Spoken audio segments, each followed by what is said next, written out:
Combustion. Whoa, whoa, whoa, whoa, whoa, whoa, whoa, whoa.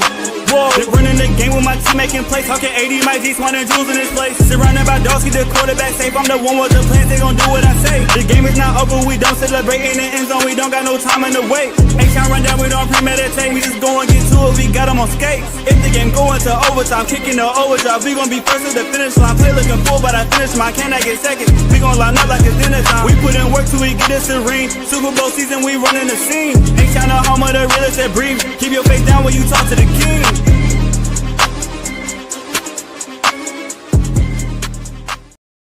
What up, y'all? Welcome back to another episode of the H-Town Rundown. This is your boy AD, and I got my co-hosts in the building. We got Mike G and Auntie Swan. How's everybody doing on this wonderful, wonderful Tuesday evening? Doing good, doing good. Hey, what'd you say, Mike? Yeah, well, first, real quick, I just want to offer our condolences to the thousands that were affected and displaced last week by that horrible hurricane that swept through the city of Dallas that sent Micah Parsons to another team for next to nothing. Cowboys fans really going through it. Oh man, blame Jerry. Jerry wanted the spotlight, Jerry wanted the smoke, and he got it. That's the typical life of a Cowboys fan. It reminds me of UT fans. So I knew I was gonna take a dig. Yeah, it was a wonderful weekend for me. And apologies for the slight, tardiness. UTSA. Yeah. Who UT is gonna play with next week or week after? That's it. We are gonna play in a couple weeks. So yeah, so let's talk about it. It's been a wonderful weekend. Again, apologies for the slight tardiness. We still recovering from Labor Day weekend. I had a wonderful vacation. So definitely enjoyed my time. I hope everybody enjoyed their Labor Day weekend. The extra day off for those that had the day off. Enjoy that. But because of that, we turned around this week, and in 2 days, the NFL season officially starts. So we have NFL live week 1 football this week. There's no more waiting. There's no more preseason. There's no more training camp. We done with all of that. I'm excited.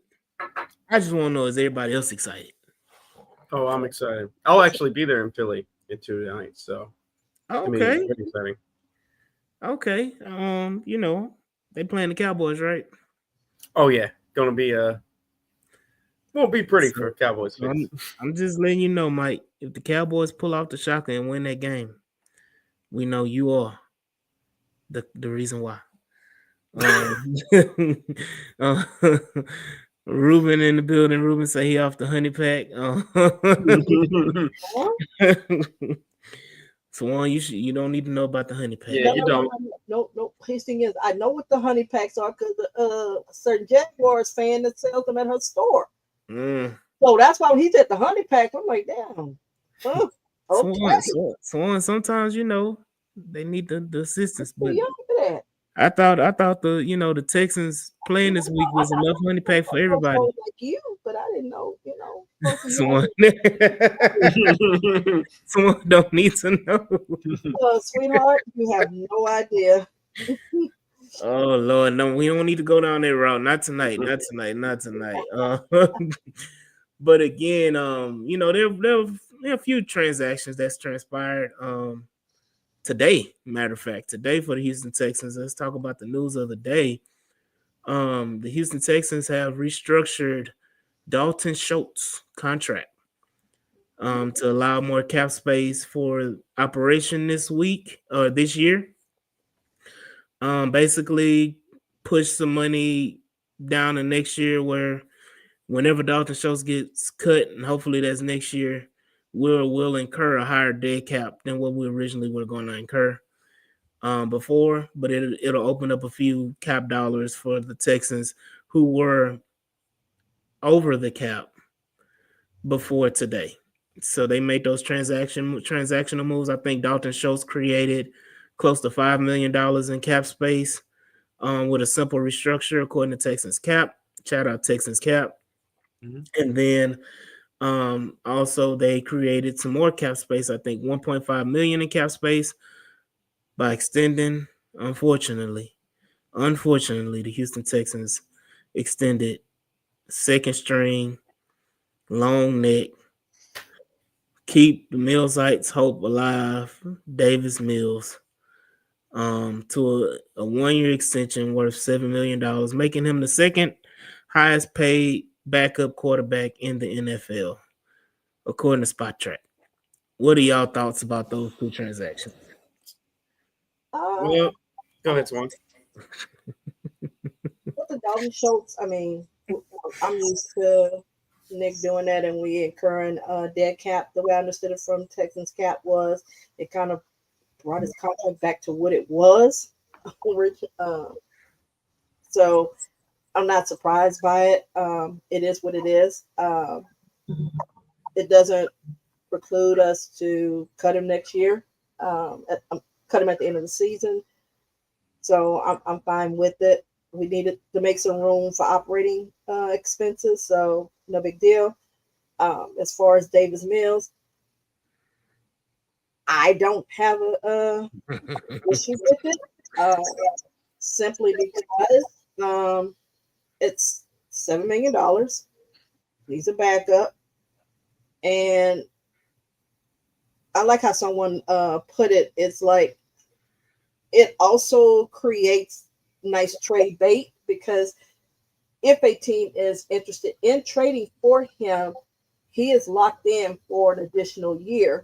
So, and $7 million is not a lot. And you never know when it comes to injuries, or maybe next year the quarterbacks that come out next year may not be who you want, and maybe you look for a bridge. Let's face it, Danny Jones can get a job. Hey, other folks can get a job. So you never know. Somebody may need a stopgap guy, or just, solid backup. I like what I saw from Mertz in that third game. That first game, he looked rocky. He really did. So I don't have a problem with him getting a little bit more experience. And let's see if you can beat him out next camp. We just saw how our rookie left tackle beat out a guy who we signed off season. So I don't mind the competition. I ain't promoting it. I ain't promoting that propaganda. I'm not promoting that propaganda, Swan. No, I'm saying that if it doesn't, I guess I look at other teams. So my thing is, it doesn't preclude me from re-signing CJ or Will, then it doesn't. I'm not fazed by it. Now, if he was getting 15 or more million, then I could see having a conversation. But $7 million, I'm fine. I trust it, so I'll put it that way. That's still $7 million less than the one taken away from that 110 that's coming down the pipeline. Go ahead, Mike, because I got to address EMAC and one. Yeah, it wasn't the Dalton Schultz news that we wanted, but we'll with it. Hopefully Nick Cayley can light a fire under him.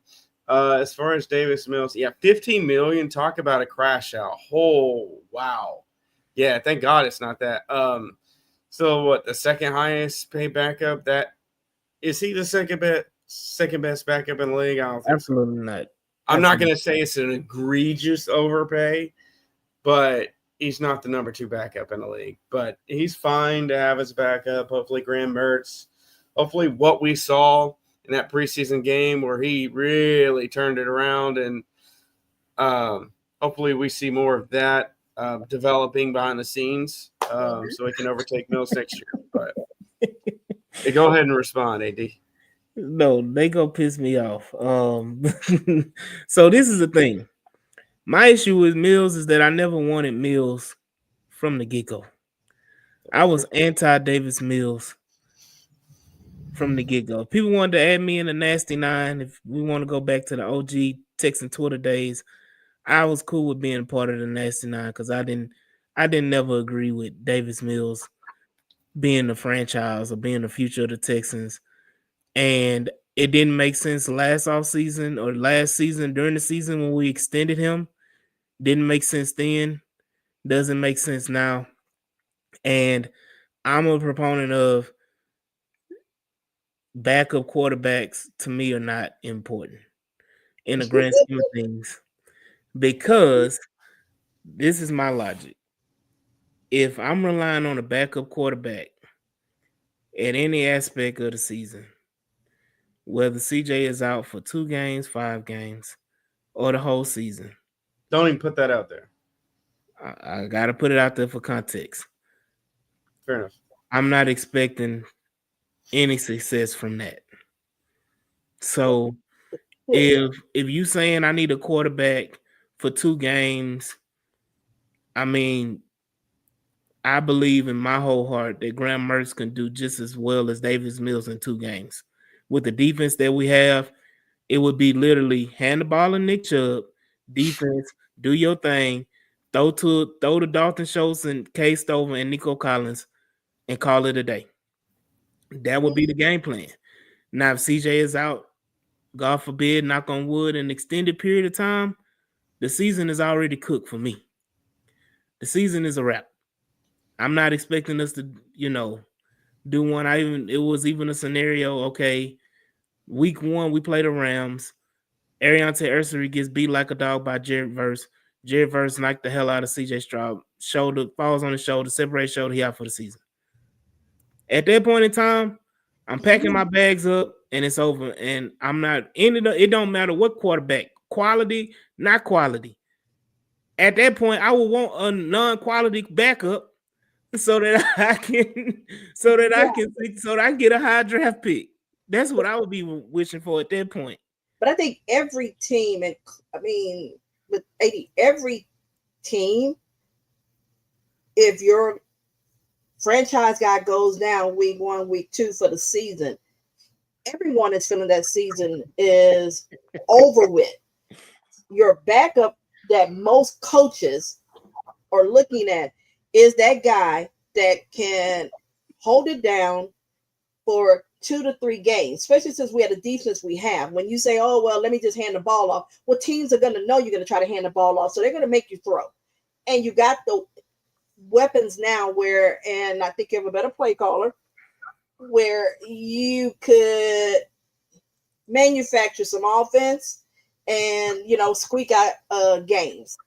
So I think that's more or less 2 to 3 games, and that's usually what I hear most coaches are looking at, that, hey, that 2 to 3 game span, because that could be the difference between you being a divisional winner and having a 4th seed, or you're playing for 1 to 3 seed or whatever, or you are not in the playoffs, or you're a 7th or a 6th seed. So if Davis Mills can win 2 games, that keeps me in the division and I minimum or a 4th seed, then he's worth the $7 million. Hopefully you don't have that situation, but I think that's what they're looking at, as well as Davis Mills can. I'm not talking about from a talent standpoint. I'm talking about from the brain. I think you can help Mertz come along from a pro standpoint. I don't think that's something that CJ technically really has time to kind of do that. Because usually guys that are bad like him are the ones that actually end up being good OCs and good quarterback coaches because they couldn't do it. I'm going to say this.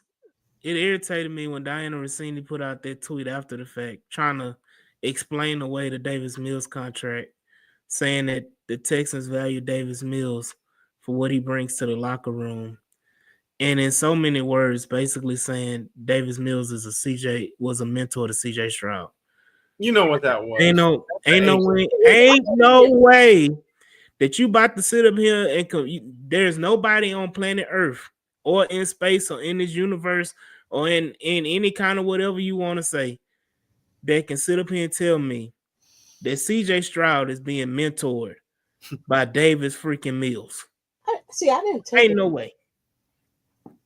I didn't think there was a spin to it. I just thought she gave commentary to what was communicated.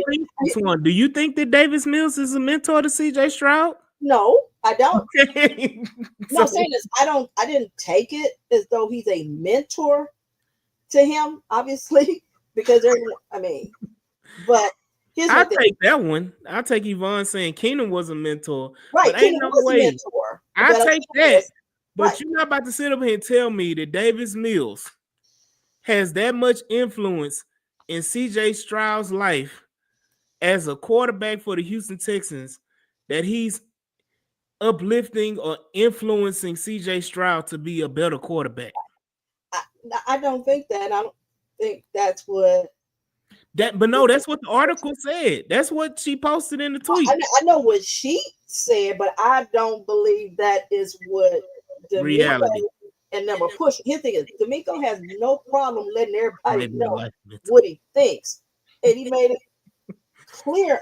If whatever your opinions are, he doesn't. I mean, he cares, but he does not care. So he feels like Davis Mills brings a value. Whether we recognize what that value is, I don't know. I mean, I won't say don't know. I mean, he's the backup, but I'm gonna trust him. So that was his decision. I'm gonna trust that the same way as might not like certain folks. What the hell? Man. Barbecue, so maybe they want a family man around TJ. Okay. Why are we overthinking this? I guess that's what I'm trying to understand is because you gotta overthink it to make it make sense. Other team does. You tend to keep the guy on your roster who you're comfortable with, who is familiar, and it works. That is simple as that. If they had brought him back for $3 million, because they paid him $5 million last year, so you got no. It was an incentive laced contract that he could got potentially. It doesn't matter. He got $3 million. No. That's what I'm saying. The base was 3. If he played in enough games and all these little stipulations and stats and all that, he could have made up to $5 million.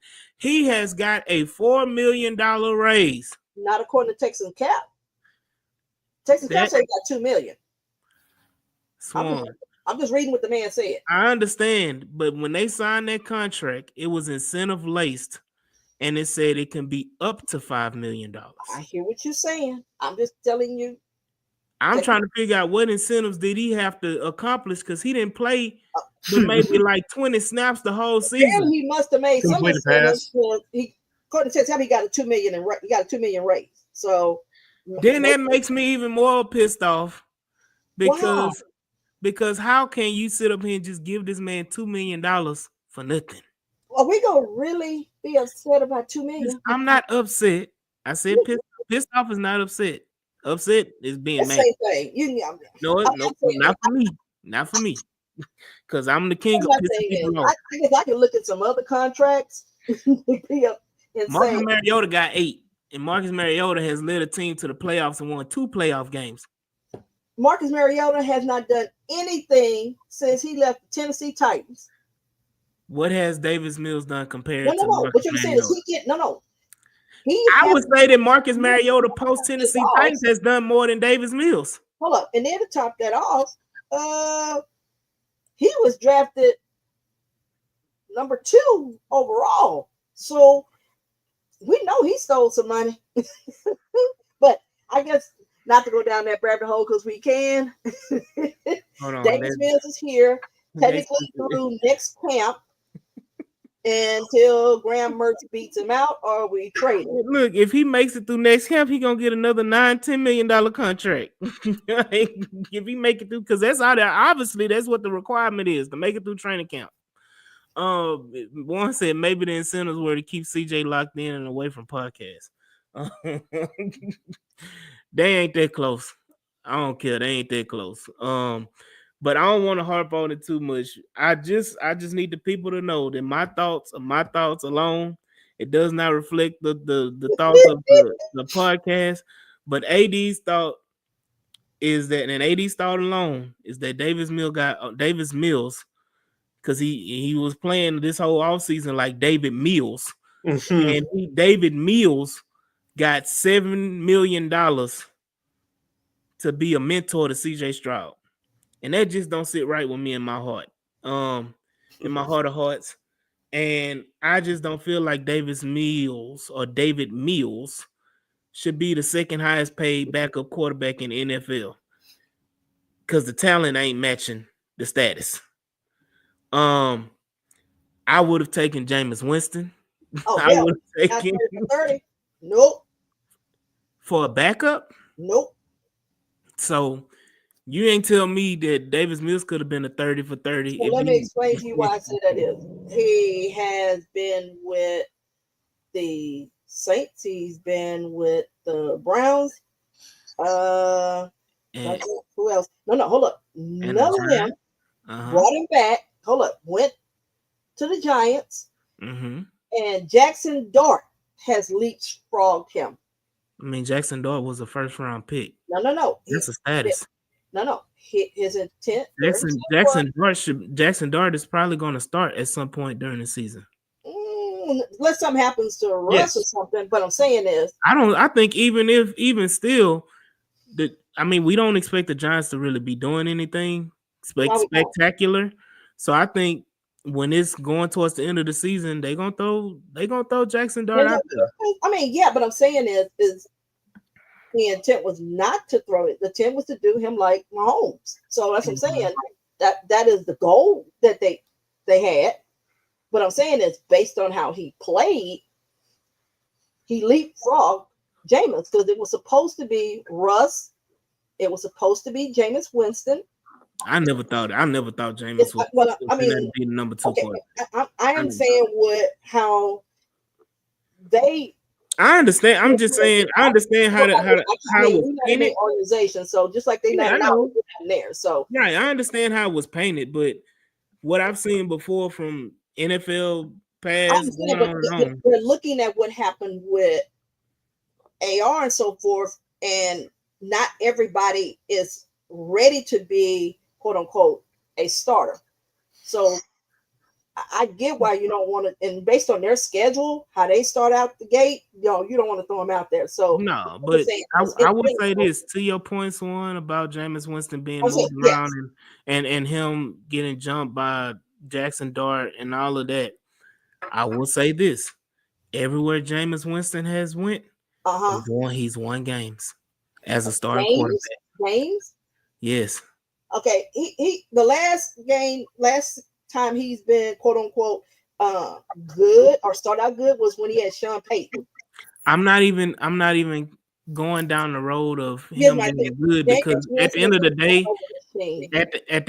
day, I'm not taking Jameis Winston. I'm not taking. I understand that's your premise, and we don't have to agree on that. That's your premise that you don't want to take Jameis Winston. I'm saying, and I said it before. This is AD's thought, and AD's thoughts alone. It does not reflect the thoughts of the whole podcast. But I will say this: that I would take Jameis Winston, and I would take Jameis Winston right now. Jules said Winston is the ideal backup for most teams. Jameis Winston is so again, what we're saying is that you want the backup quarterback to be good enough to win you a game or two.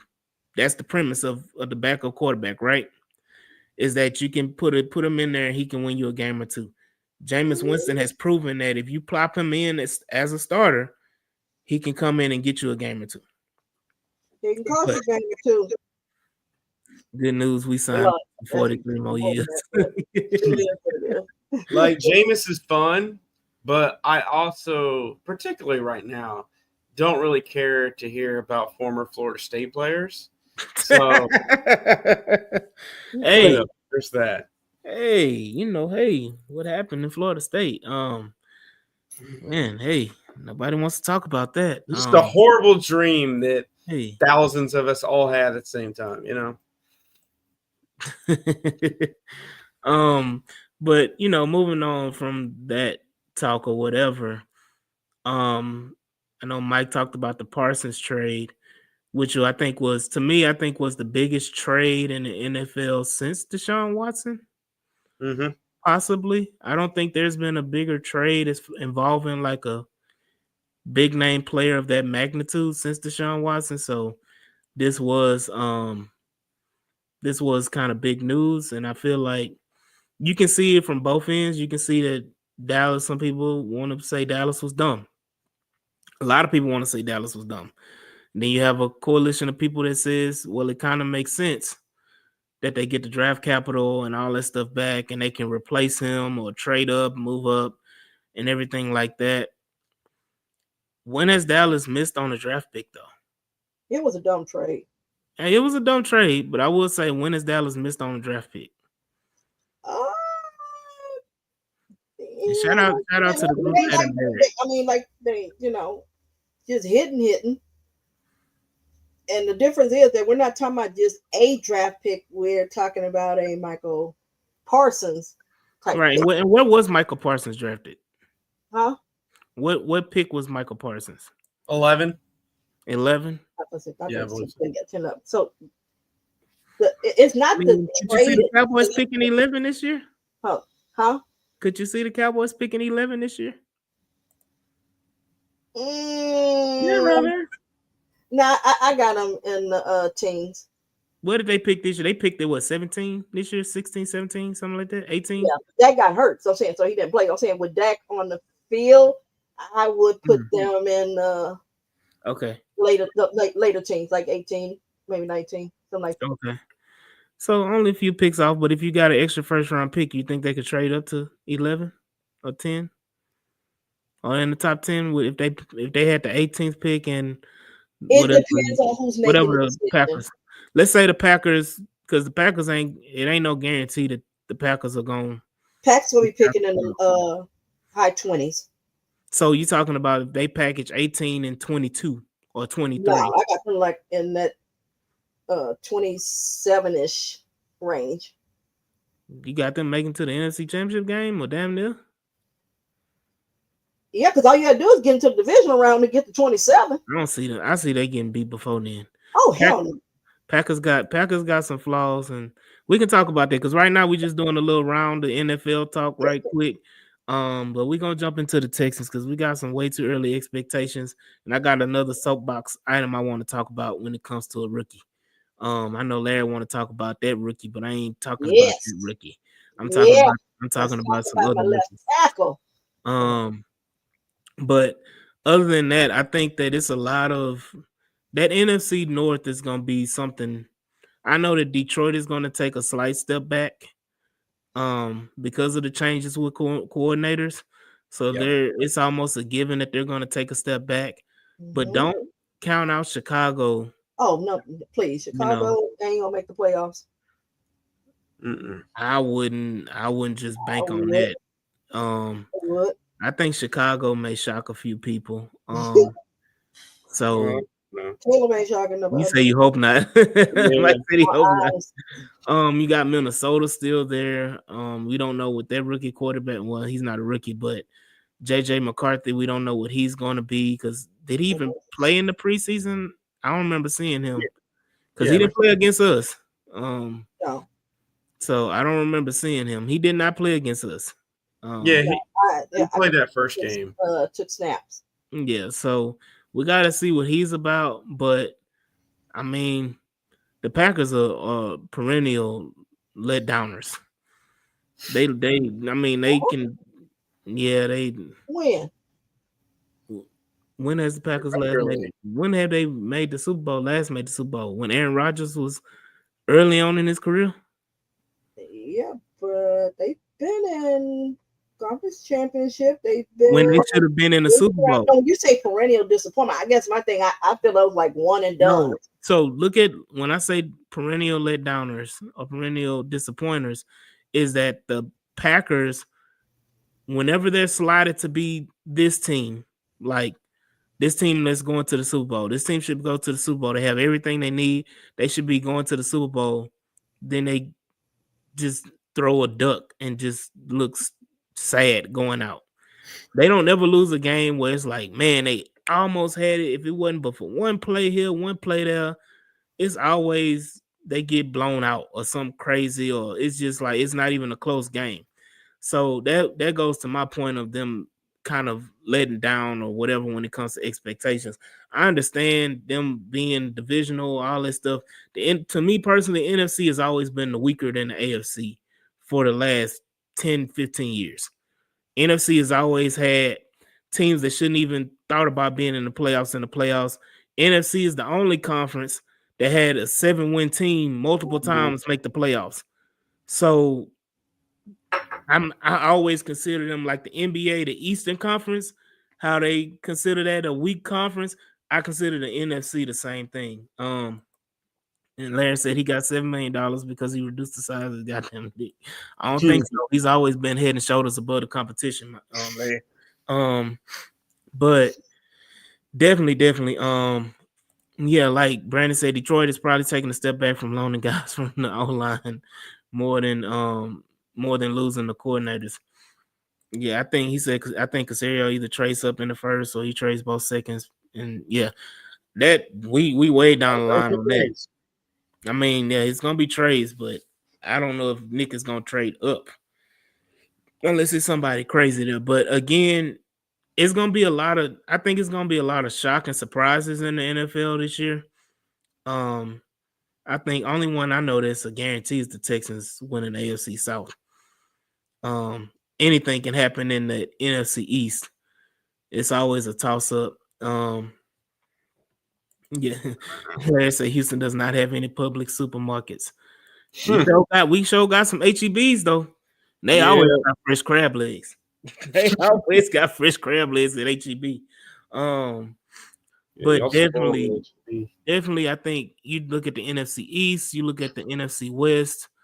You know, I mean, do the Rams take it, or can they be upset by the 49ers? Do the 49ers take it back with all their injuries? What happened? Like that NFC West is kind of wonky too. Does Seattle come out on top with Geno Smith? No, that's Sam Darnold. Sam Darnold. I'm sorry, Sam Darnold. Do they take it with Sam Darnold? Being over there now with Cooper Kupp, staying in the division and trying to exact revenge on the Rams, but I ain't even gonna talk about the Cardinals. But then you just NFC. We went NFC South. I mean, that's a dumpster fire of a division. I mean, do we want the Saints? The Saints is tanking for Arch. And I think they may reconsider that after Saturday. And then you got the Falcons, who, I mean, okay, like nothing's surprising, and you go to Panthers. We saw what the Panthers got, and it ain't much. I mean, just who else is in that division? The Saints, Falcons. Who am I missing in that division? You said Falcons, Bucks, Saints. No, I didn't say Bucks. It's the Bucks. Okay. It's the Bucks division to lose, but they don't. I'm not thinking about the Bucks. And then you go to the NFC North, NFC South, West, and we talked about the East. It's the Eagles and Commanders, and then the others. What you say, Mike? You're in the Matrix. Yeah, you're in the Matrix. Yeah, it's falling. The internet is fading for you. But go again with the AFC. You look at the AFC North. I mean, it's the Ravens. It's Pittsburgh. I don't have any faith in Pittsburgh to do anything. And then you got who else? The Browns Bengals are gonna be terrible. I know people have hope with Joe Burrow and that offense, but that defense is a turnstile. Hold on, what Larry say? Hearing this shit has my stomach bubbling like I drank some white milk. And Larry, you too old to be drinking white milk anyway. You need to be on almond milk or oat milk or something. When you get to that age, you can't be doing all that like you was when you was in your 20s. But Mike, what were you gonna say about the NFC? Yeah, can you hear me better now? Yeah. Okay, yeah, I mean, Eagles and Commanders clearly in the East. The other two are there. The North is wide open, but Chicago's fourth. Thank you. NFC South is the Bucks. The Falcons might make things interesting with those two new edge rushers who they gave up a lot to get. And in the NFC West, the Niners are actually a slight favorite. It's because of their schedule. Like they have a couple of college teams on their schedule. I don't know how they managed to do that. It's one of the easiest schedules I've ever seen. And the Rams are right there. Then we know about the AFC. It's the Big Four, and I'm not going to let you disrespect the Bengals like that, though. Like, I'm not saying they're a Super Bowl contender, but they're not an afterthought. Their offense will keep them in contention as a playoff contender. And I think they're number 2 in the North at least. So, yeah, Dallas was dumb. Yeah, I mean, hey, Dallas was dumb. Hey, it is. I mean, what is new with that? I just want to know what is new with that. Like, when has Dallas done anything smart? They gave Dak Prescott $60 million. Yeah, they haven't had a back-to-back division win in 20 years. So yeah, it may be the Commanders here to win it. Damn sure ain't Dallas. No. But on the AFC side, like I said, we talked about the North, the AFC West. The Raiders are on to come up with Geno. Now we can talk about Geno. And then you got who else is in the AFC West? Broncos. Oh, yeah. I think Kansas City is in for a dogfight this year in that division. Because I think all 4 of them are capable of making the playoffs. I'm not saying they caliber. I'm not saying these are playoff calibers. There's a difference between being capable, and being a caliber. They all not playoff caliber, but they all are capable of making the playoff. Huh? Not the Raiders. I think the Raiders can shock some people. No. Some leaks I can see. Yeah. You got to realize the Raiders. The Raiders last in their division? They don't have the defense to do it. And his problem is it's the same thing that happened last year. It took a 10-win team to get into the playoffs, which was the 7th seed, which was Denver. So at minimum, you're looking at you're going to need about 10 wins to get in. The Raiders ain't getting 10 wins. I mean, they are playing the last place schedule, so you never know. You can call it the last 3 games. Didn't they win like 7 games last year?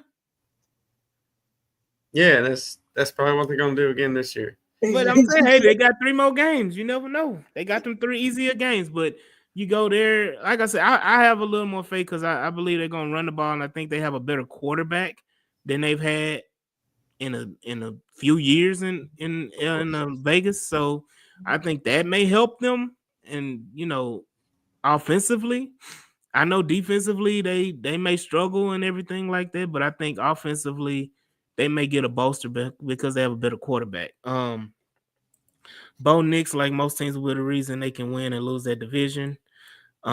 Pete Carroll still had the Seahawks hanging around after they started losing pieces. That's true. I don't see the Chiefs getting some of those goofy. Yeah, no.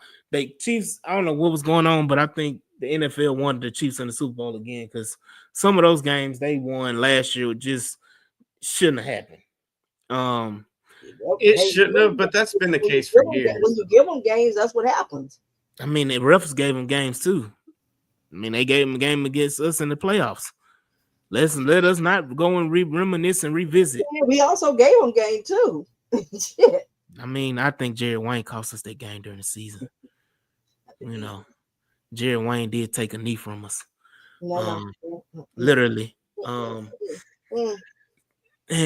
so let's because Tank was eating that game, and I don't want to go. He was. They couldn't stop him. They couldn't stop Tank, and I think that would have just kind of transpired into the rest of the game.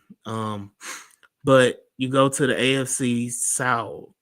I mean, what else is there to talk about? It's us and them.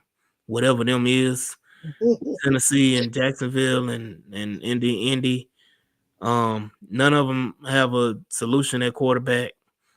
None of them. Not put to them raggedy Jags. They don't. Like I'm gonna say it again. None of them have a solution at quarterback.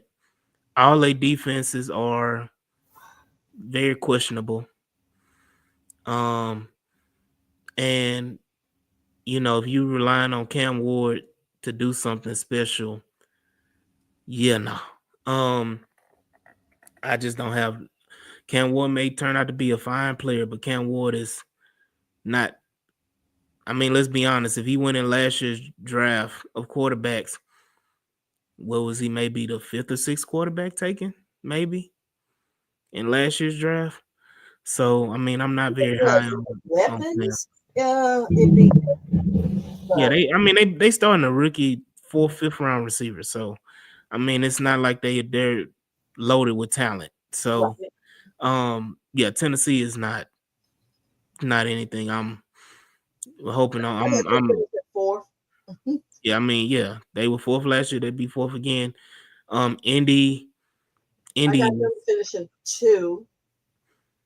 Yeah, I mean, that's what they've been the last 2 years. Yeah, I got them I mean, it may be the same for the 3 years in a row.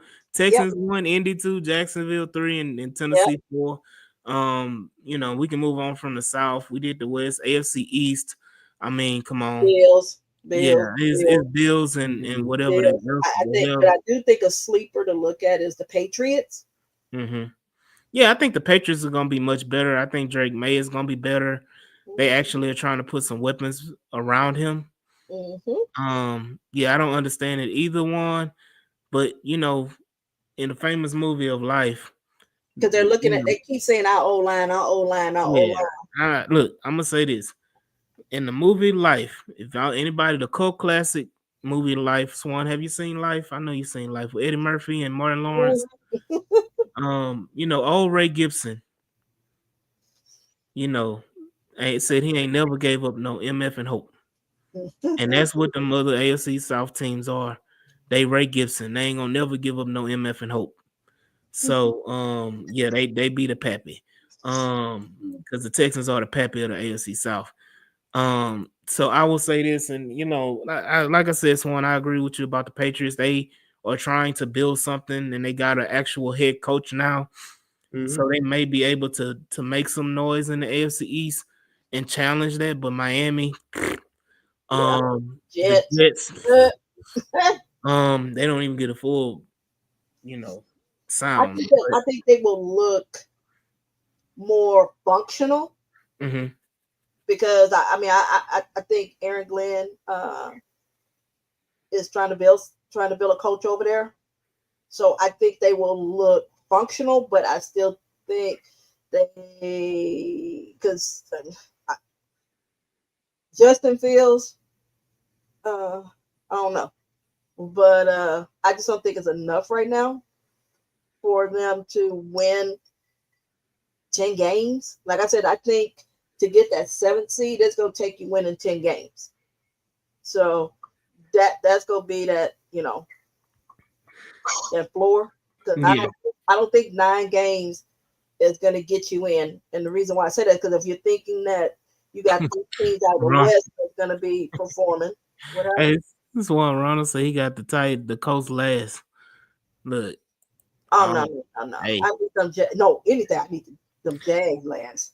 Well, I'm just saying this. I know we got a hatred for the Jags, but I can realistically see the Colts torpedoing themselves with Daniel Jones and them having a war of them flip-flopping Daniel Jones and Anthony Richardson throughout the year. And it just be a clusterfuck of whatever the hell they trying to do. So it wouldn't surprise. Honestly, it wouldn't surprise me if Jags, Colts, or Titans end up 4th in the division. It shouldn't surprise anybody. So yeah, they have no corner. Yeah. So I mean, let's I want to wrap it up because we've been talking about 45 minutes about the NFL in total. What you got, Mike? Yeah, well, I was just gonna add on to this. I mean, look, the Texans division win odds are insane. It's like plus 110. Oh, give me that all day. That's absurd. This is the Bills are like minus 330. That's what Houston honestly should be at. So, but take the easy money. Take the easy money. If the O-line becomes just average, the odds will flip, because that is the one thing national, local fans, everybody says your O-line is the only thing that is a question mark because everything else you have. Your defense, nobody can touch. Nobody can question and say your defense is weak. Your if weapons, anything, the defense is improved. right? That's saying so. Folks don't doubt that. It's just your line. If that old line holds up, then CJ goes back to me. I'm gonna say this. I think that number. So anybody, would you say we are? What is the odds, Mike G? Plus 110. Yeah. May want to jump on that because I think that number will go up after Sunday. I'm gonna say this. If the Houston Texans offensive line ranks between 15. No. I'm just saying if they rank between 15 and 22. If they in that range of the end of the year. Cole Popovich needs a lifelong contract with the Houston because shout out Third Coast. Y'all go ahead and follow him as well. Shout out Larry and Stafford and of course Ruben and Juan. But I will say this. Cole Popovich, if you look at what this offensive line is, if you can take this offensive line and make them between 15 and 22, and you have taken throwaway players in Laken Tomlinson, you have taken throwaway players in Ed Ingram, you've taken throwaway players in Jake Andrews, and you have made a rookie a fortified starting left tackle. If you are able to do that with this quote unquote another man's trash, and you've made this offensive line a treasure, Cole Popovich needs to be the offensive line coach until we all have gone to see Jesus. For those that believe, he needs to be a Houston Texans offensive line coach forever. He needs to be the Dante Scarnecchia of the Houston Texans. We should never, I don't care how much money he's trying to get paid, we should match it and double it. If he's able to do all that, because let us not forget, again, I'm agreeing with your Third Coast. Let us not forget, when we signed Ed Ingram, there were people that had full-length 45 to an hour and a half podcasts talking about how bad Ed Ingram was and that Kevin O'Connell said he was unplayable and that he should not. It was one of the worst signings that the Texans have made this offseason. Why would you do that? And yet here he is starting at right guard. Then you had people talking about Laken Tomlinson. What the hell are the Texans doing, Laken Tomlinson? Did you see what he did in Seattle? Did you see how he was a turnstile in Seattle? What are the Texans doing with Laken Tomlinson? Why are they signing him? What are they doing? Then they go back and they get Jake Andrews. Oh, what are we doing with Jake Andrews? He was on a bad offensive line in New England. What are we doing? We ain't gonna. Why do we bring him in? Oh, that's another one of Caserio guys. Oh, here we go. That's a Nick Caley guy. Oh, he's just bringing in people they know. They can't play. They just bringing in people that was familiar. Whoop-de-whoop-de-whoop. All those guys are starters now, people. And all of them, to their credit, have looked damn good starting. We've seen Laken Tomlinson in the preseason game. We've seen Jake Andrews for multiple preseason games. We've seen Ed Ingram in all the preseason games except the last one, for both of them, for the first two. You're right. And they said Nick Caserio did not do enough. Damn good ain't the word. What he did with the rookie.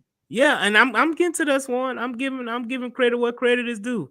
Ariante Ursery, who was drafted the 7th tackle in the draft. Most people, some people had him as a first-round grade. Some people, I think Ty McShay had him as a sleeper and probably ended up being one of the best tackles. But the consensus was that he needed time.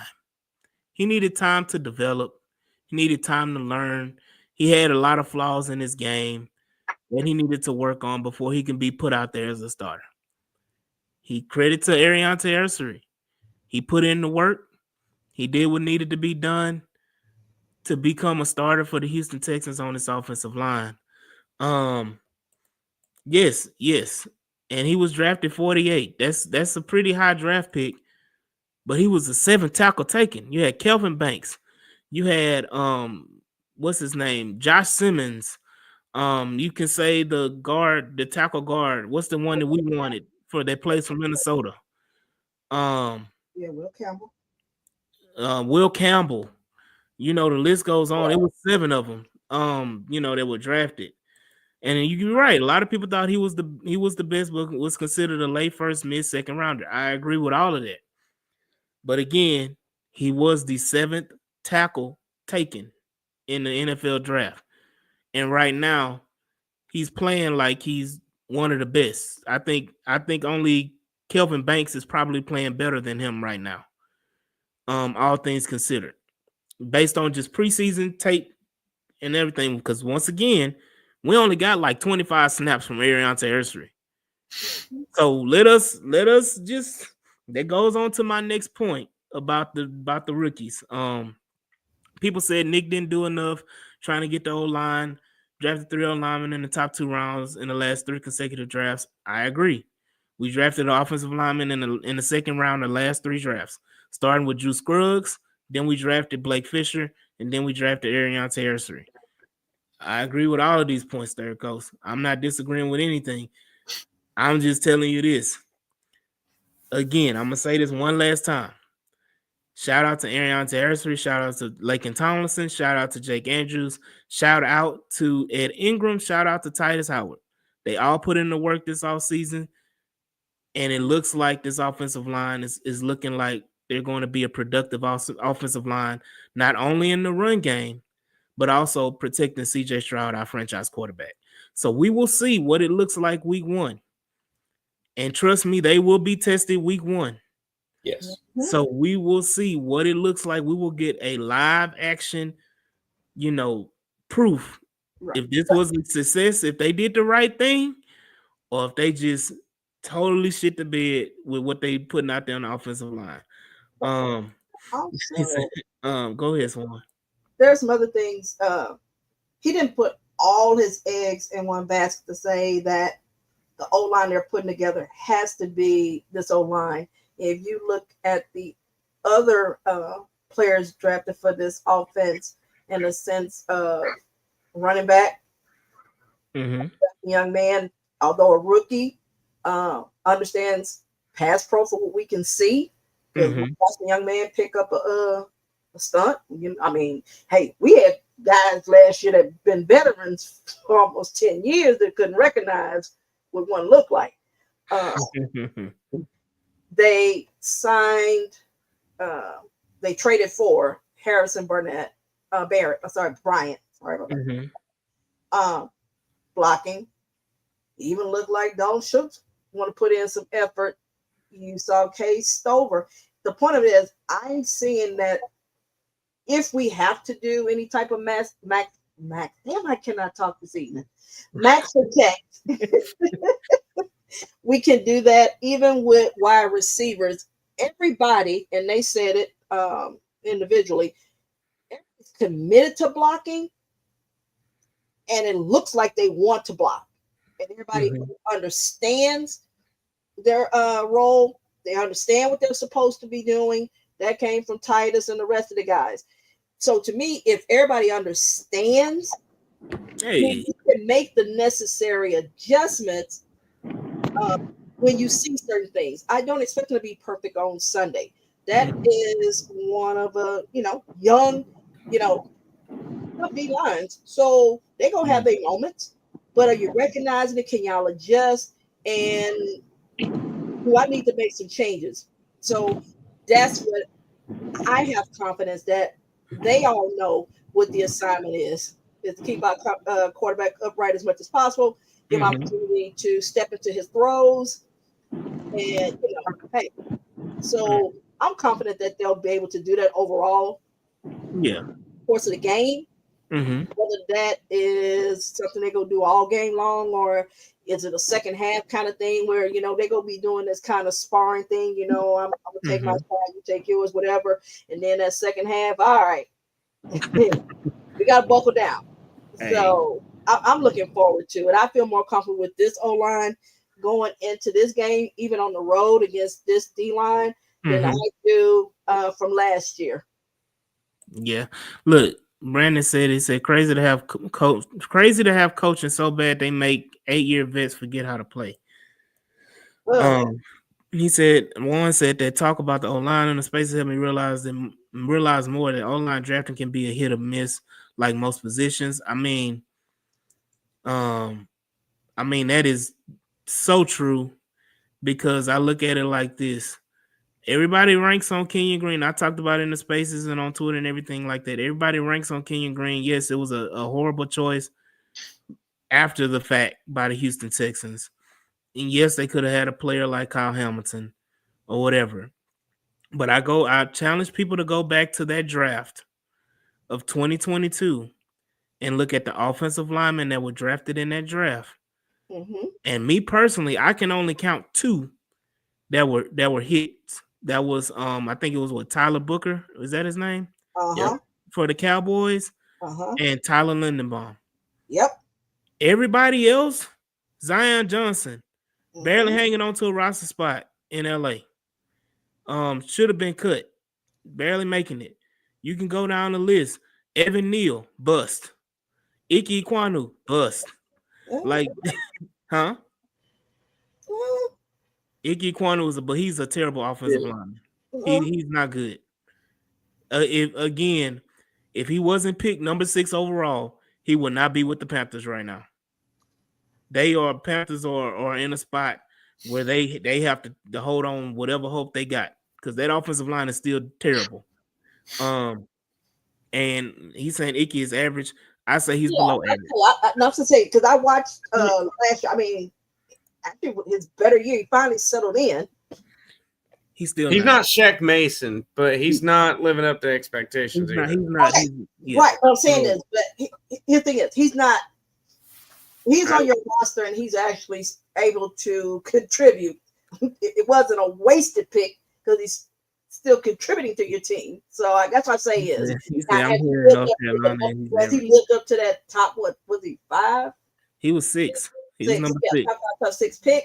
No. He was 6 because Evan Neal was 7. Yeah. So no. Yeah. But third coach said he's not worth the 6 overall. No, absolutely not. So I will say this, just to cap it off, that whole draft was terrible for offensive linemen, period. And again, I can count 2 that have been worth their salt, which is Tyler Booker. Yeah. Is that y'all sure that's his name? Tyler Booker for the Cowboys? I feel like that's not his name. I feel like that's the one. Tyler they have 3 Tylers on their own. Tyler Smith. Yeah. Tyler Smith. Yeah. Tyler Smith. I think about it. It was Smith. Actually, Tyler Booker was the guy they drafted this year. So right. Their Smith, Tylers are our Jalen's. Right. They got Smith, Guyton, and Booker. Yeah. So I would say that Tyler Smith was a hit. And from what I've heard from Ravens fans and others, that they don't plan on bringing back Lindenbaum after his contract. They don't. No. What do you want for him, Baltimore? No, I haven't heard nobody say that. I've heard that. I heard that the other day, if I'm not mistaken, that there's not a talk of them extending Lindenbaum. Shout out Texans on 3, who's going live as well. I haven't heard them say that because right now he's should have been extended, if I'm not mistaken, or he's going into this last year of his deal. Yeah, I'm thinking about Thomas Booker because I would have took Thomas Booker in a heartbeat. Who? Thomas Booker. Wasn't that like our 5th round D-tackle? That's the guy we. I mean, I'm thinking about Tyler. Yeah, I'm thinking, Lord Jesus. Hey, I'm just coming off vacation. Y'all got to chill out. Okay. But yeah, Yeah, that like I want to just cap it off again. That offensive line draft was terrible, and I can only count two that And were we worth had a shot at those two. I mean, but at that point in time, who knew those guys were going to be what they are? Because Ravens and the Cowboys are Ravens do draft well. They do. They do. they do. They do draft old linemen well. So they knew. I mean, well, no, because they got a guard that's do. Oh, yeah, they got the one guard. Yeah, they Oh, that boy is do for Hey, for lay is his name. oh no, he asked. I know Yeah. So they okay. I'll it take goes one. back. That goes back to one. That goes back to the space we were talking about. That even a team that drafts extremely well misses. Misses because we talked about like the Eagles. I think EXO was talking about offensive line draft and how it's a crapshoot and how you can hit and miss. And he brought up the Eagles. And yes, the Eagles have a great offensive line, but they've missed a lot in the draft. I think you look at the success and everything like that, but they've missed a lot. And even like the Saints, Cowboys, Vikings, Packers, they've all missed on offensive linemen. We talk about guidance. Right. Guidance is Their one of the ones misses they are, missed on. but here's the thing is, I say I don't look at them the same as us and others. They miss on one, but They also draft they're solid 3 everywhere. and 4, or they miss on one, but because they know how to scout. I like this. But Swan, they also draft multiple like every year. Right, This year we drafted one. Right, what I'm saying is last year we drafted one. But they're already set, so they're usually replacing, and you can miss on a guy. And that's the point. And then right, but you can miss on a guy, and then come back and say, "Let me trade, sign somebody." But then guess what the Texans are doing now, Swan? Huh? Guess what the Texans are doing now? We just literally replaced. In all honesty, because let's be honest, Blake, as much flack as Blake Fisher's gotten, Blake Fisher's gonna be on this roster for a very long time.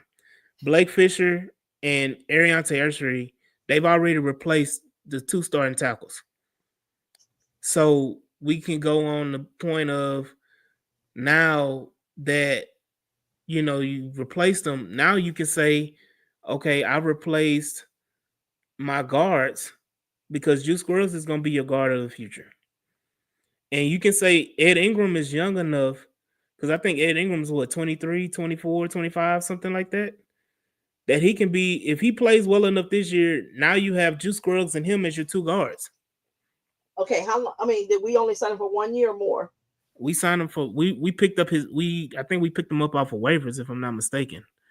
Okay, but how long does he have? Because then are we in a situation?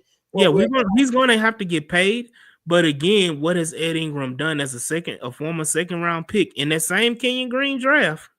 I got you, but if he what has he done? But Ingram is 26. My bad. Okay, what has he done to deserve a contract that's worth? Here's the thing is because our O-line was so bad. If they look good, he can. And to sit there and say that you can't parlay that, yes, I can. Because I can say, guess what? Look at what they had and look what I brought. So what I'm saying is, unlike the other teams we're talking about, they draft a guy, so they're not worried about trying to. Right. I'm gonna ask you this though: what kind of contract? Because we need to kind of move on from that. What kind of contract do you think he gets? I don't know. It depends on how he performs. It's whatever. I mean, let's just be optimistic and say he performs well. It depends on what the market. I don't know what that market's going to be next year. What did Lakin Tomlinson sign for? Do you know, Mike, off the top of your head? Yeah, but nobody viewed him as a good person. That's what I'm saying. No, I was thinking it's 3 or 4 million one year. This is my thing. Even if he performs well, I don't see Ed Ingram as a guard signing more than Davis Mills. I don't see him being more than like a $7-8 million. So Tomlinson signed for 4.5. So I don't see him, even if he performs extremely well, I don't see teams just banging down his door when they can be like, just like you just saying, Swan, why pay him $7-8 million when he really is only shown to be successful 1 year with the Texans or more. Pay him more than that when I can just go and draft a guard. Yeah, You know, but your thing is, I already depends on who your O-line coach is, and that's what I'm saying is, and it goes back to what I said earlier when you talking about O-line coach one. If Popovich made Ed Ingram a player, I'm cool with saying we can go draft a guard next year and replace Ed Ingram and with see that's somebody what else. and I say that's why I say the difference between the other teams and us is that we're right back again doing the same thing, putting a new guy in that place, whereas the other teams have that where they draft and you bring the same guys back. Maybe you interchange one or so guys, but I don't want this carousel. And Yeah, that's but what, well, that's I what mean, right now, you have to have a carousel until you're able to lock down guys of the future, and you got to think about it as well. Like we're going to eventually move on from Titus Howard, and I know it may shock a lot of people. Eventually, Titus Howard is going to be moved on from. Again, people wanted Titus Howard gone now, but absurd. You got to have some continuity. people wanted Titus Howard gone now, but eventually you're going to move on from Titus Howard. Then you're going to, like, all honesty, Blake Fisher is your right tackle replacement. You know, and however you want to look at it. Titus Howard is making what, 16, 17, $18 million a year? He's your highest paid offensive lineman right now. You just got rid of one of your the highest paid offensive linemen. As much as Titus Howard is highest paid. huh? I say wasn't Shaq second highest? No, Titus was second highest. Oh, okay. Shaq only made 11. That's what I'm saying. Like Shaq was making 11, Okay. Titus was making 18, and Tunsil was making what 24, 25, something like that, whatever crazy. And you saw what the results were. But again, Titus Howard is your highest paid offensive lineman. Eventually, you're going to move on because you have a Blake Fisher waiting in the wings, and you don't want to just have him sitting without the reps, and then when it's time for him to play, he's not playing. You can say Titus takes a deal and all that stuff. Yeah, if Titus plays well this year, Titus can garner a $20+ million contract somewhere else, and I would happily let him move on and get that comp pick. Titus, it's enough that if Titus plays well at right tackle this year, it's enough teams that'll be willing to trade a decent draft pick or sign if we let him go in free agency a year after next year, they will sign him for a decent contract. So yeah, he's in the contract in 2026. Yeah, I mean that's his last year. Also, you trade him in all season. Right. So there's a lot of things you can do, but again, I think you're finding pieces because I think now that you have a mentality of the offensive line of what you're looking for. I'm gonna say this as well because I want to go on because we're on for over an hour now.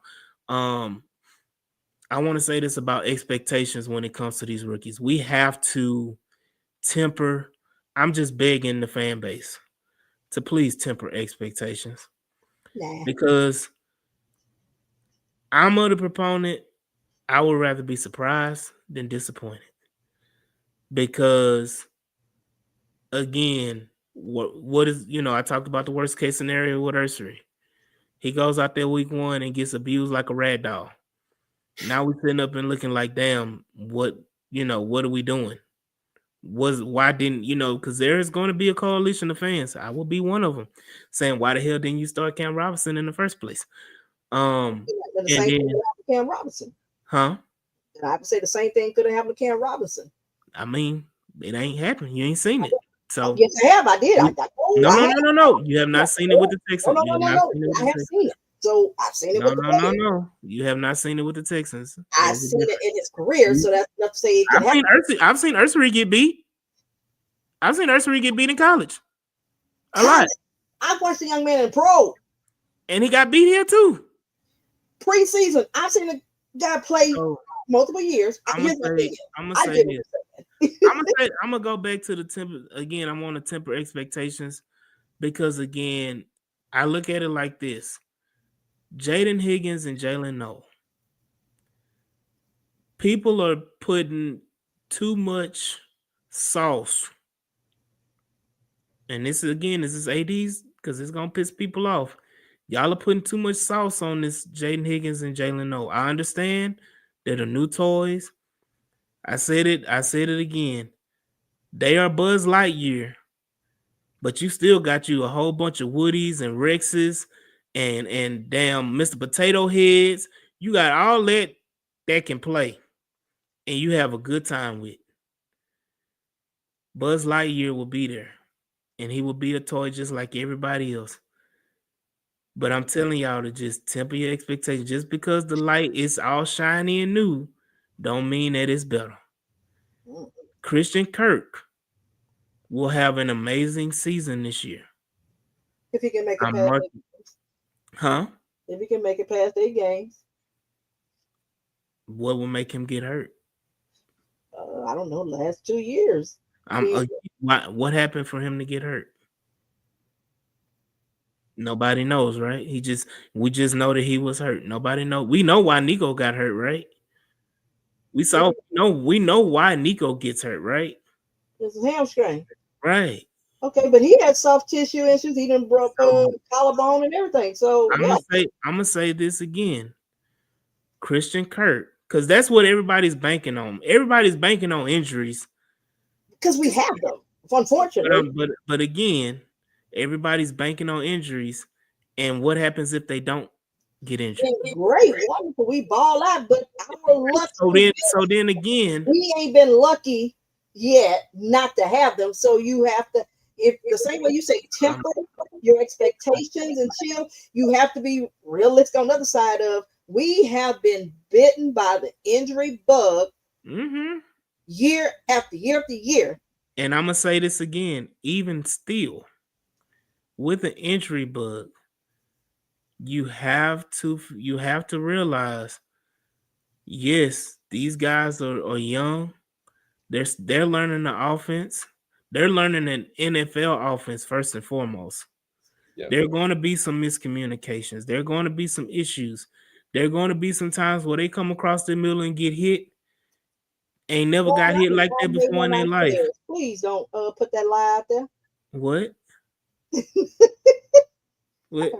He's I'm hating on our own players. No, I'm hating on our own players. So actually, I'm not the one. Look, you said it best. They're wide receiver 4 and 5, and that's just being, because I'm being realistic from what I've seen in training camp, what I've seen of how they've operated when it comes to position and putting guys in when the starters were playing against at home. Shout out Larry Payton. So when the starters were playing at home, it was Nico Collins, number 1. Christian Kirk got his touches. Then it was Xavier Hutchinson next. Then, if you want to be real, it was Jalen Noe.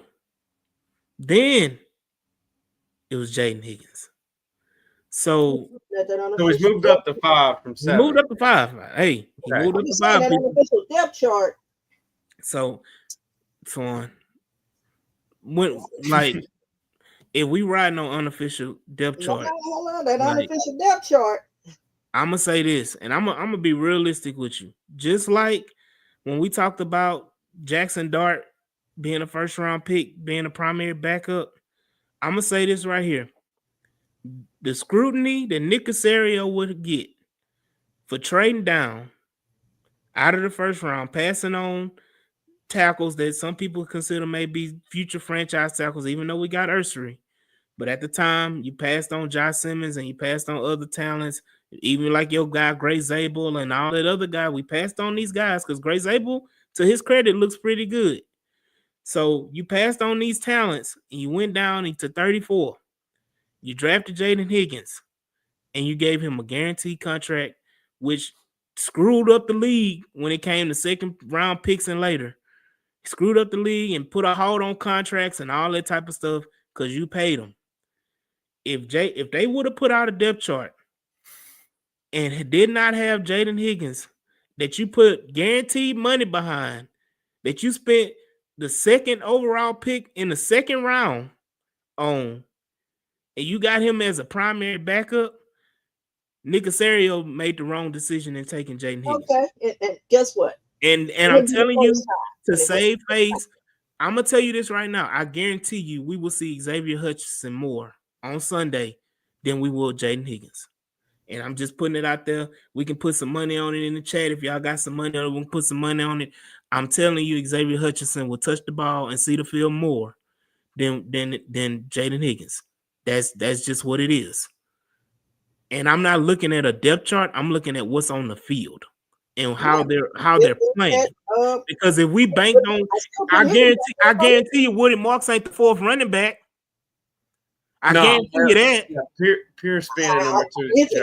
I guarantee you we're gonna see Woody Marks more than we're gonna see Dare Ogunbowale and Toro. Well, no, I ain't talking about that. I am right now. Damian Pierce is listed as RB2. Do you think they're not going to try to use him more initially to see what he can do? Now, I ain't saying the end of the game that you may not see more Woody Marks, but initially, I do expect to see Chubb and Damian more initially. Damian Pierce, you're gonna see Damian Pierce more kick return than you what do you would. Mean he's not RB2? I'm just saying. Yeah, I mean, again, that's why I'm saying, Swan. Like, I'm not saying what the end result and that's what we differ. Like, I'm not. And you going off of what's on paper, and I'm telling you what I'm seeing. What I'm saying, my own eyes. I'm saying my opinion. Mine is I think Higgins is wide receiver 2. That's just my opinion based on my eyes and what I've seen. Higgins a nose, Swan, because you just said nose the other day. No, I did not. I said I have nose over Kurt. Hello? Okay. Oh, like it froze. Yes. So I expect, like I said, is y'all have a lot of hope, but wide receiver 2 ain't 400 yards ain't giving me wide receiver 2. Hey, I remember your prediction. What was your prediction for Tank Dell's rookie? Yes, he stays on the field. Then what was the prediction? Because he barely eclipsed that. It wasn't even like he just overshot it. I think he had like 300 yards. Was your prediction? No, it wasn't 300 yards. It wasn't 300. I think it was pretty damn low. It was 5. I think it was 5. I think it was lower. If anybody in the chat remembers, let us know. That's another one. One said, but Mike, who was Tank fighting for reps? We ain't got to talk about it. Again, there was not any quality above Tank Dell. But he seized the opportunity, though. And he seized the opportunity because it wasn't nothing there. I mean, he did seize the opportunity. Yeah, I mean, come on, Robert Woods. Okay, at that time it was Noah Brown, was Robert Woods and them. That is who. Okay, you can do the faces all you want, but that is who they went in trusting. And it's just. But I'm just saying. But okay, so can you agree that Christian Kirk is more of a competition than what Robert Woods and Noah Brown was? Well, yes, but I mean, okay, that's how, and we can leave it at that. We ain't got to expand. We ain't got to go back and forth on it. I just want that point to be clear. I'm saying is he has not played more than 8 games in 2 years because he's been injured. So my thing is, it's no different. We said about Nico, about Sting, even we said about Jalen Petrie. You need them to be on the field. So my thing is that if you have missed not 1 season, but 2 seasons, and you can't get past 8 games, then that does make me say, okay. Otherwise, you wouldn't have drafted the way you did. Because you're saying, guess what? I'm not getting caught by injuries again. Because that's what happened to us. So his injuries, he had a broken collarbone. I said that. But that's not soft tissue. I said he broke collarbone, and then, if not mistaken, it was a soft tissue the year before. He tore his groin at the end of the season. And other than that, we're talking about sporadic injuries where he missed like a game or 2. But you're talking about you're tearing your groin week 13. So that means he played the previous 12 weeks. 13 if you want to say it. He played 13 weeks out of 17 in 2023. So he only missed 4 games. If you want to count that, right? 4 or 5, depending on if they had to buy or not, right? So he only missed 5 games. That's the Nico Collins special. Nico gonna give you 5. Nico gonna give you 5. And he tore it, broke his collarbone week 8. That's a season-ending injury. I'm sorry. And like Juan said, Kirk played 20 games in the last 2 years.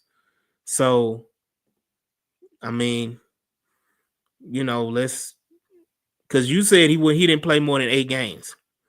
He didn't play 20. So, I mean, I understand there's a lot of concern and everything, but I don't want people to wish it to happen. No, it's not a wish.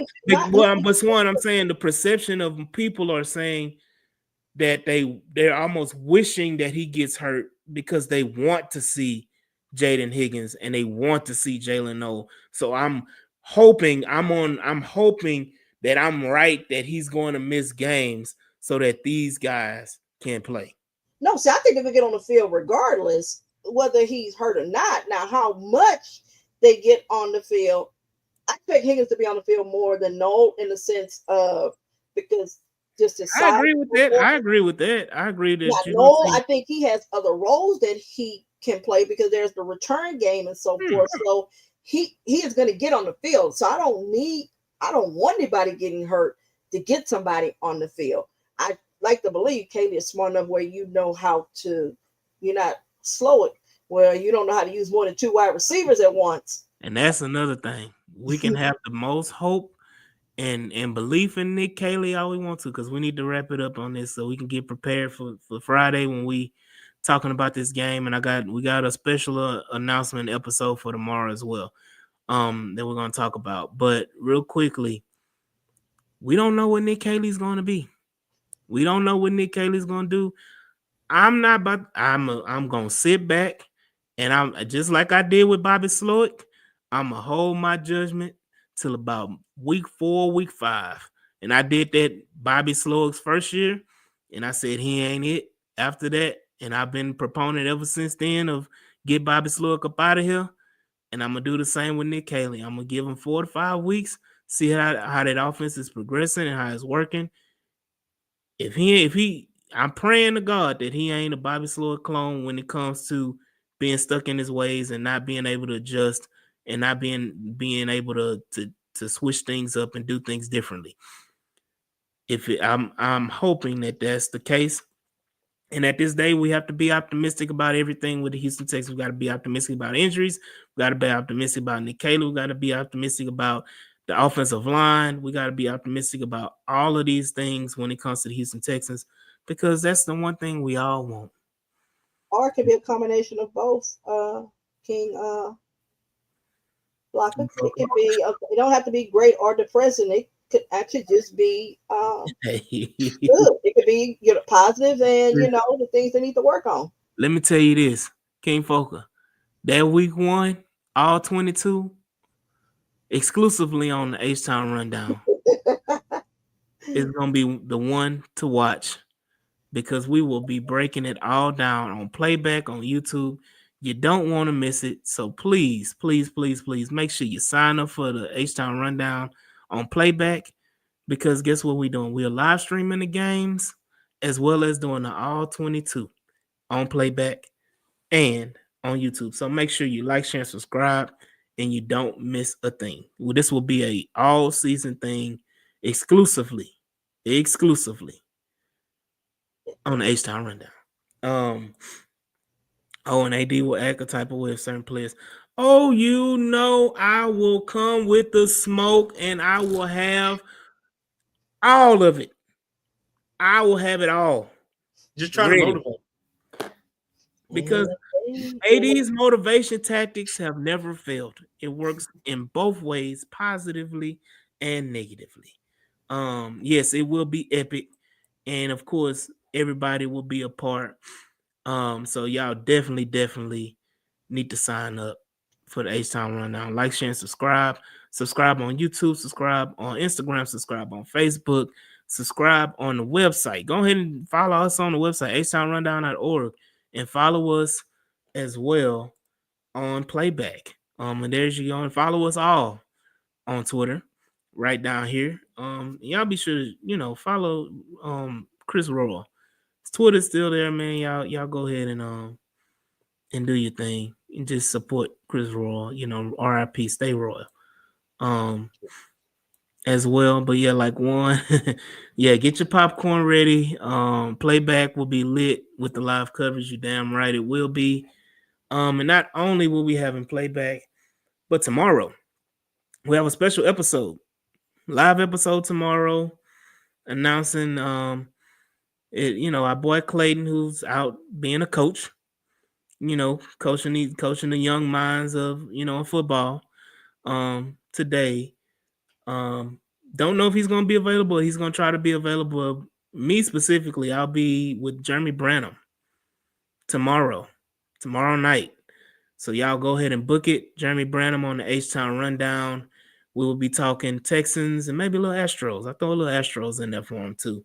Y'all know him from the Killer Bees on ESPN Radio. So y'all go ahead and tune in for that on tomorrow. So again, man, y'all need to like, share, and subscribe to the H-Town Rundown.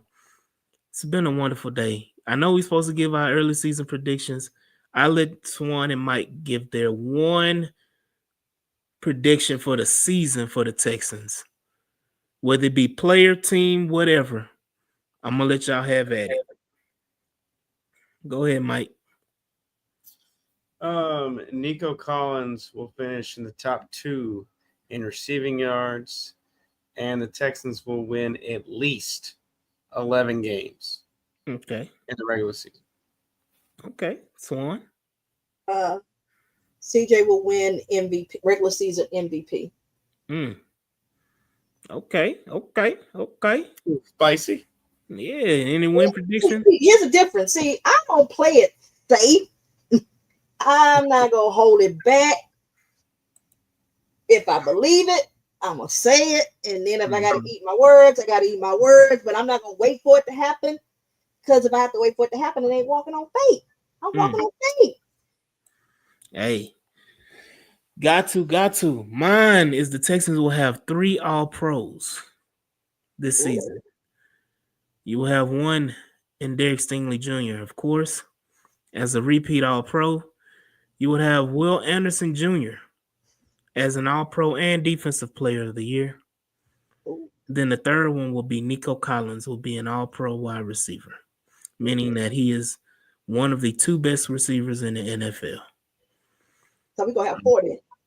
You got CJ Stroud. Huh? So CJ get MVP. I mean, that's all. Yeah. So that's amazing. That's amazing. But I feel like Toto got snubbed there. Mike. What one say? Woody Mark? Put it back. Woody Marks will be all rookie. Jalen Smith well. I can see that. I can see them making all rookie teams. Who's gonna lead the team in interceptions? I got Bullock this year. Again. It's either gonna be Derek Stingley or surprise CJ Gardner-Johnson Jr. I'm gonna say one of the James. I mean, technically, Bullock dropped like 3 of them. I understand. Like Bullock is your center fielder, but I think if I'm not mistaken, CD got 13 interceptions the last 2 years. If I'm not mistaken, I don't know off the top. I think he had. If I'm not mistaken, Seth Payne put out a video. I think he said he had 13 interceptions the last 2 years with Philly. And if that's the case, I'm gonna ride with CD. Is that true, Mike? I was trying to check it. So correct me if I'm wrong, but I thought Seth said he had shout out Seth Payne. I thought he said that CD had 13 the last 2 years. It was no. 6 last year, 1 in 2023, and then 6 in 2022. Okay, so 13 the last 3 years. 13 and Yeah. 3 years. 3 years. Okay, I knew I heard 13. I know I wasn't tripping with 13. Okay, but 6 last year, shit, that would have led the team this year. Mm-hmm. So, I mean, hey, what you say, Swan? Hey, Hey. Definitely. He's the one said I have Cade and Dalton both getting around 500 yards. That's Damn. We got CJ throwing 5,000 yards then. yeah. But yeah, shout out Jalen as well. He said Kamari. That's a Look, sweet I'm looking forward that's to a sleeper. That's a sleeper. Again, we talking about interceptions. Will Anderson getting 15 sacks. Oh, okay. Will Anderson getting them 15 sacks, man. He getting 15, and I think I'll get then 15. Daniil gonna go back door and get 12. So he's gonna be on block 15 times this year. Hey, that is crazy. You got to when you got screaming demon Jalen Petrie and Aziz coming down the middle and Daniil on the other side. They may have to pick their poison. So again, he would say Will Anderson Jr. will finish. How many sacks? Well, you just said finish sacks this year. I got 14. He's saying he will finish sacks. Okay, I get you. Yeah. Okay, I got you. But yeah, man, this has been a good episode because we got more to talk about with the Rams. We got to really break down that game and talk about the key matchups and who's gonna get who, and what do we got to worry about with Jared Verse? Do we got to worry about Devontae Adams on the offensive side of the ball? Will we pull a stretcher out on Matthew Stafford? Will he be able to finish the game? All of these things with the Rams and the Texans come Sunday. So y'all definitely need to tune in on Friday. Make sure you tune in tomorrow when we have an interview with Jeremy Branham. But definitely tune in on Friday as we break down and give our preview for the game on Sunday. Hey, Killer Cal. Shout out Killer Cal, man, in the building. Shout out Texans on 3 as well.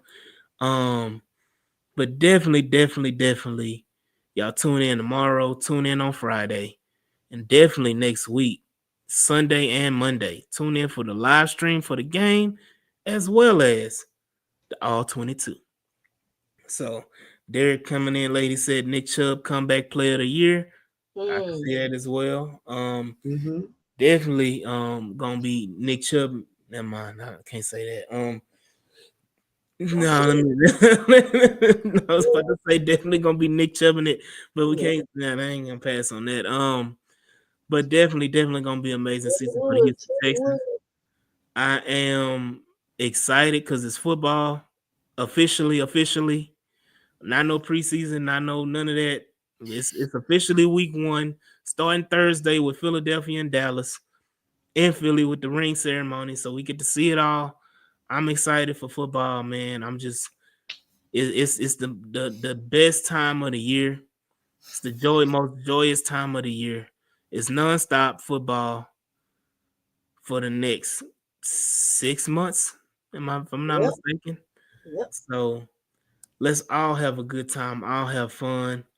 But definitely y'all tune into the H-Town Rundown and don't miss a thing, man. And we will see y'all when we see y'all.